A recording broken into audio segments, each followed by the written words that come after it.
Welcome everyone. My name is Sean, and today we got to talk about this situation out of New York City where an NYPD officer was killed during what appeared to be a routine quality of life traffic stop by career criminals who were actually likely engaging or about to engage in an armed robbery. Now, we're going to get into the details, we're going to go into the history, but before we do that, I want to thank everybody who signed up over at naturaljusticewarrior.com/join. Give me the money.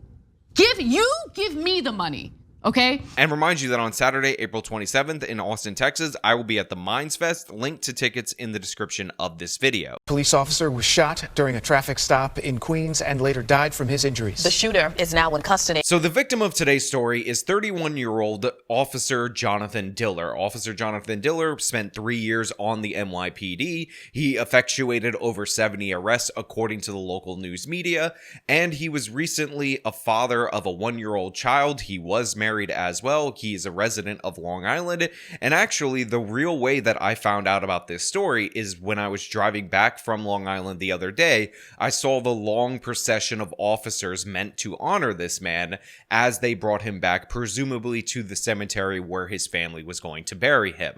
So of course, after seeing all this, I had to find out what was going on in the situation. And like I said in the open, he was engaged in a routine quality of life traffic stop. There was a vehicle that was idling in a bus stop for about 10 minutes. Police say shortly before 6 p.m. yesterday, Diller and his partner, who were working with the NYPD's community response team, approached a car parked in a bus stop illegally on Mott Avenue in Far Rockaway. The passenger, police say, had a gun. As the evidence tends to reveal, it looked like what was about to happen was an armed robbery, possibly of a T-Mobile store that these two individuals were casing. Now, what's insane about this to me is that we're in New York City, so why would you even bother bringing guns in order to stick up a T-Mobile shop when you could just walk in, grab all the merchandise off the shelf, walk out, and even if you get arrested, you're guaranteed a same-day automatic release. And by the way, this is something that the criminals in this particular situation would not be unfamiliar. Both have extensive rap sheets. One was out on parole, a $70,000 bond, so they did get bail.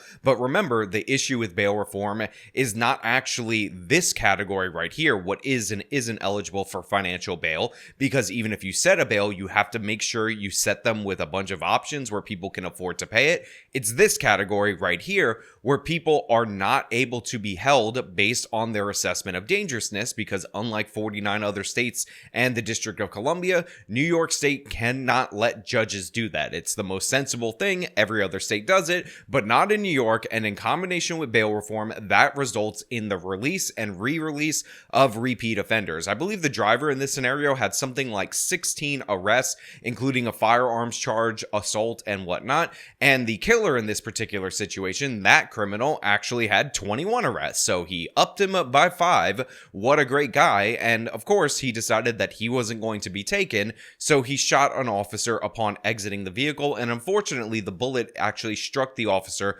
below his bulletproof vest, according to the current reporting. He was given a lawful order numerous times to step out of the car. He refused.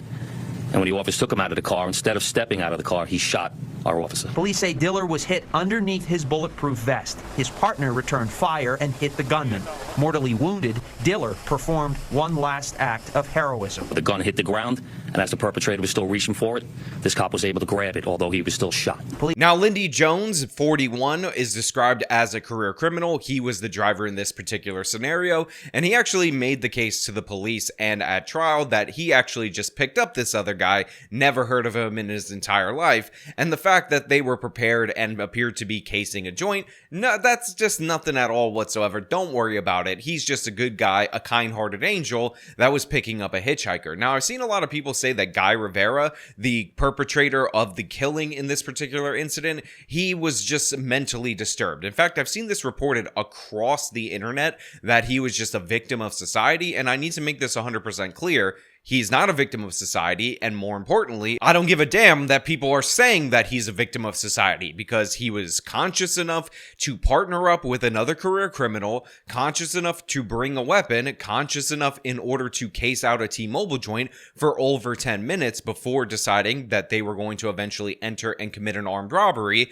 But somehow people are going to try to make the case that he was just, oh, he had all these problems, mental illness. Oh my God, can we get his mother out here? Can somebody drag out out his baby photos so you could see what he looked like when he was 6 years old, so you can feel bad for the criminal. I'm not interested in that nonsense. He murdered a police officer, and more importantly, he 100% knew he was going to commit a crime that day, and he was ready to commit a crime that day because, crazily enough, this guy actually had a shiv in his rectum, which is what they discovered when they took him to the hospital after a police officer returned fire and hit him. So when they asked him about this, he was ready to defend himself in case he ended up in jail. So this guy knew what he was doing. He knew he was committing a crime, but because we're in New York State, somebody with 21 career arrests, assaults, and all of that in their background, you know what?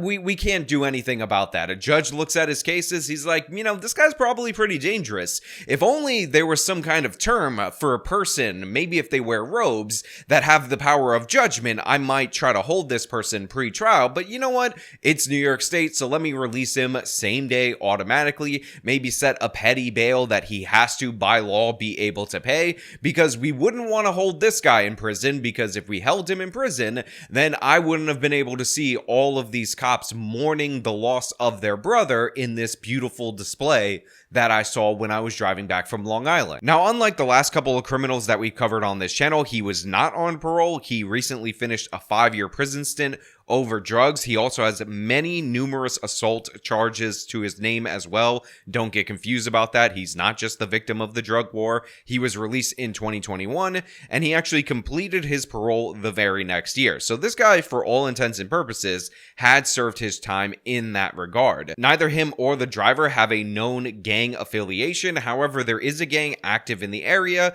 that is called the Gang of Apes. Police say he had a ghost gun and was remanded without bail. Now, this 41-year-old was arraigned around 2:30 this afternoon in Kew Gardens, where the DA's office went through his very lengthy criminal history in their request that he be remanded without bail. Earlier today, he was walked out of the 101 precinct in Far Rockaway, and Jones was already out on a $75,000 bond for weapons charges when he was arrested on Monday.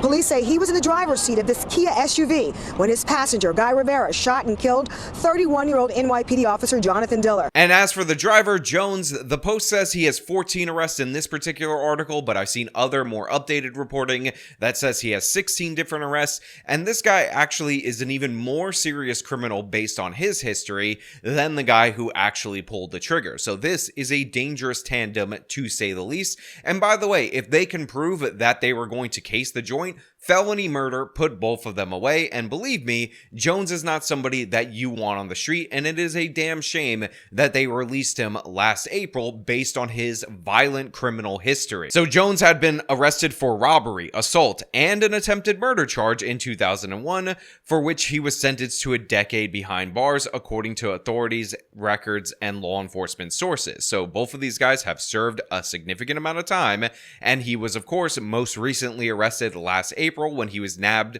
with a loaded illegal gun on the street, according to court records. Now, as I said in the video where I defended Anna Kasparian against the far left's insane attacks when she wanted people who dismembered the corpses of 2 murdered individuals held in jail, or at least a judge to be able to have the judgment to hold them in jail, it does not matter whether or not a crime is bail eligible in New York State, because bail reform has essentially removed the ability for them to use bail as a proxy for judgment, because again, New York State judges do not have judgment. So again, if we refer to the chart, it's not really this category, it's this category right here, and unfortunately, this convicted felon, somebody who was an attempted murderer, had a weapon, which you're not allowed to have. Good job, gun control, in preventing that from happening. He was arrested, and he had a $75,000 bond, which may sound significant, but remember, they are required to put up multiple different various ways that you could pay for that, which includes a bail eligible amount. And again, they have to assess the ability to pay of the perpetrator that they're dealing with. So all the way back in April, they have this career criminal arrested on a weapons charge. They let him go, and guess what? He's in a car again with a weapon. He's armed again, ready to roll, ready to rob somebody. And maybe somebody at T-Mobile would have lost their lives if this guy, the trigger finger guy in the passenger seat that he was partnered with, acted in the same way that he acted when a cop pulled him over. And in fact, the way that this guy was released was on an insured bond, so he would have only had to put up around 10% of that bond, and it appears a collection of friends and family members are the ones who put up that money for him. On top of that, there was an additional request when it was revealed that they were eligible to make bond for ankle monitoring, so you could at least track where this person is. And of course, the judge said, you know, this guy, violent career criminal and all that, we're not going to waste an ankle monitor on him, so he was not wearing one at the time of the crime. Great news for everyone. Now, by the way, that case to which the family members and friends and whatnot put up the bond for him, the insured bond, they actually had a court date for that. The court date for that is very fittingly April 1st of this year, April Fool's Day, which makes sense because New York State is governed by complete and utter fools. And to be clear, the reason why it's so significant that this convicted attempted murderer had a firearm on him is because the conviction for attempted murder is related to him shooting at somebody 3 times, hitting him twice, collapsing his lung in order to rob his chain, which I'm sure was in order to feed his starving family. I'm sure anybody that he potentially would have shot in T-Mobile would have also been for his starving family, and also the passenger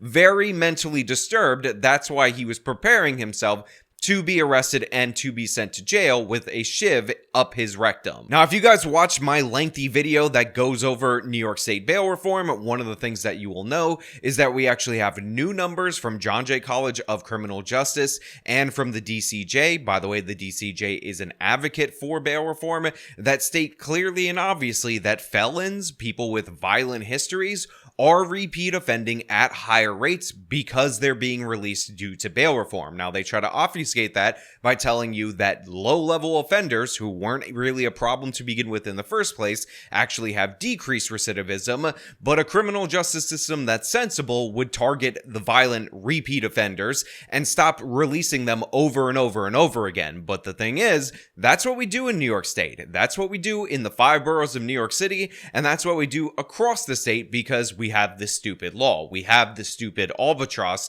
around our necks that prevents us from doing things, and because of that, these officers are dead. Because of that, these criminals right here were emboldened to case a place in order to rob it, and when the cops pulled up on them, one of them decided that it was better to kill the officer rather than surrender. And the crazy thing is, had he surrendered with the weapons charge, with the criminal history that they both share, they probably would be on the streets again today. But for the fact that they killed someone, they finally took it to that level. Now, all of a sudden, the court system's like, okay, maybe we can hold somebody. 22 chances for Mr. Rivera. Okay, that's a little bit too much. He got his 21 strikes. Now we're going to hold him. And as for Jones, 16 strikes. I mean, we're going to have to stop you at 17. But maybe, just maybe, we'll downgrade the charges later when nobody's looking. And you could be free too. Well, I mean, all you did in your history is, try to murder somebody for a gold chain and commit other various violent crimes, partner with this guy, case a place to commit an armed robbery.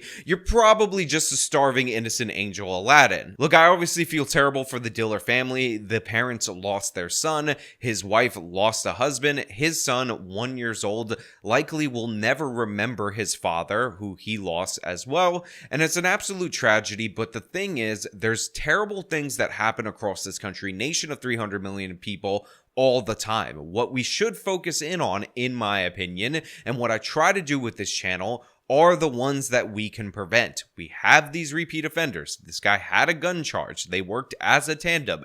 You could take 50% of this duo off the street, and maybe, just maybe, this man would be home with his son today. But on the other hand, we might be viewed as a little bit too harsh on the criminals if we considered that. But you know what? Those are just my thoughts. So let me know your thoughts down in the comments below. As usual, if you like the video, show them by leaving a like. Subscribe for more content. Follow me on the social media. Support me via the support links in the description of this video. This has been me talking about yet another preventable death, this time of a police officer. Till next time.